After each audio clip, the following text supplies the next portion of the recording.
Morning, guys. My name's Randy. This is Sho-Me Tint. You already know that probably, but I wanted to tell you a quick story.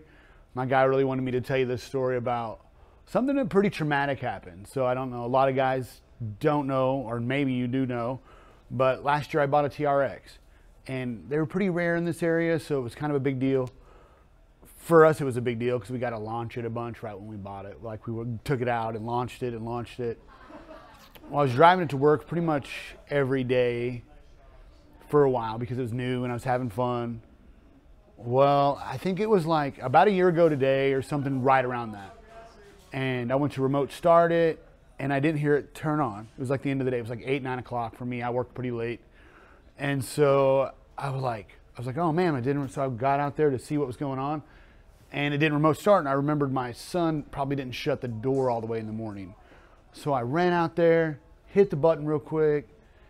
And when I did, I started it and I just ran back inside. It's like super quick. Like I ran in there just to grab my bag to leave. And I didn't have my coat on yet, so it was cold. And I was just run up there, start it, run back in. And then I was like, I didn't even think about it. I just threw my bag on my shoulder, walked around, went to lock the door, and I heard this, whoom! And I was like, man, somebody's getting on it today. And then I was like, all right. And I went to take off. And then I looked, and there it was, no truck. My brain was like, what? Is there a truck? No truck? Did I park somewhere else? I was like, I must have parked. And I was like, holy crap, my truck got stolen. This happened. And then what do you do next? What, your truck ever been stolen? Your vehicle ever been stolen? What do you do? You're like, oh man, I gotta call the police. Well, I don't do that very much, so I didn't know what I was doing. And so I like Googled Springfield Police Department. And then obviously you're supposed to call 911. Which I forgot. So I do that. And then they come. By that time, I'm in my work van driving around because I have the key for the vehicle. And I'm like driving around hoping like maybe it can't go very far. Or like maybe it'll be here. Like maybe they got out. I don't know what's going on.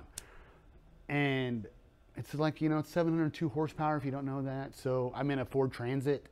So I don't think that I'm probably going to catch it, you know. But I'm hoping maybe I could like cut them off or do something like you see in the movies, you know. But I don't know what's going on. So I'm like on the phone with police. They're like, come back to the shop. This is what's happening. And then they do a report. And then they say, well, if you know, your license plate's on there, they can find it with the cameras. And I'm like, has a temp tag. And I don't even know the temp tag. I just bought it. And they're like, oh, yeah. And I'm thinking like, is my insurance active yet? What is happening with my life? All because I didn't lock my vehicle or use the remote start. And I'm like, oh man, they have like this thing inside the truck that tracks it. So I'm like, oh yeah, let's do that. I'm like, oh, I haven't set it up yet. I got to set it up. So like I'm on the email trying to set it up. And I call my friends. I'm like, hey, listen, I don't know if you see my truck around, but it got stolen. And I put it out on like this Facebook group. And a lot of the community will come together and try to help each other. We have a big car community here in Springfield. And so there's like these groups that like 417 car spotters and stuff like that, where all the car people come together and like, all right, hey, we got you. We're gonna look out for it. Well, one of my friends, he's like, hey man, listen, I'm gonna get on the streets right now. I'm gonna go out and find it. And he like calls me. He's like, dude, hey, I'm behind it.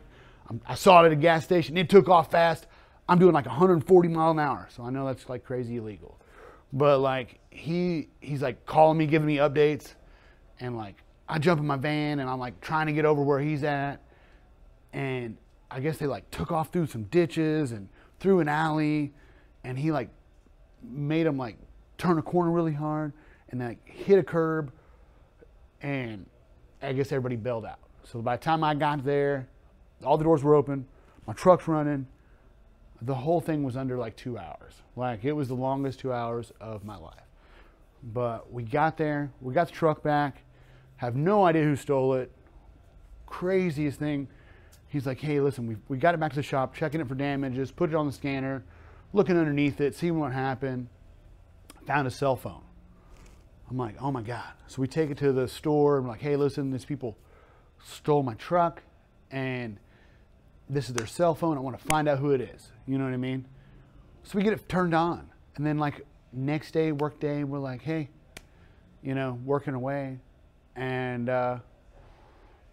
like the guy walks in, some guy with the phone. He says, hey, my cell phone is pinging to this location. I'm like, dude, what? And he's like, yeah, my friends took my cell phone last night. And I was like, bro, your friend stole my truck last night then. And he was like, okay. Well, I was like, I'm going to need his name and phone number. Here he is. He just gives me name, phone number, address, whatever. And I'm like, what in the world is happening right now? So we get this guy's info. Apparently he's stolen like 10 vehicles. And I'm like, how is he not arrested already? Like, he just got out for stealing a vehicle and now he's back in jail. And I think he's in jail. Like, so don't steal vehicles, obviously. But anyway, the guy like pretty much confessed to me. And then I had to like call the police and make a police report about it. And they're all in jail and we got the truck back. So, more of the story, use your remote start. If you're going to start it outside, lock it. You know what I mean? And then, yeah, that's the story of how the TRX got stolen. We recovered it. We got it back in the house. And it's all fine. It's like it never happened. But that's the most craziest thing that I can think of that has ever happened at the shop. Like, and it was my own personal vehicle because inside in the night, we lock all the vehicles up. They're all under camera, alarm, locked down.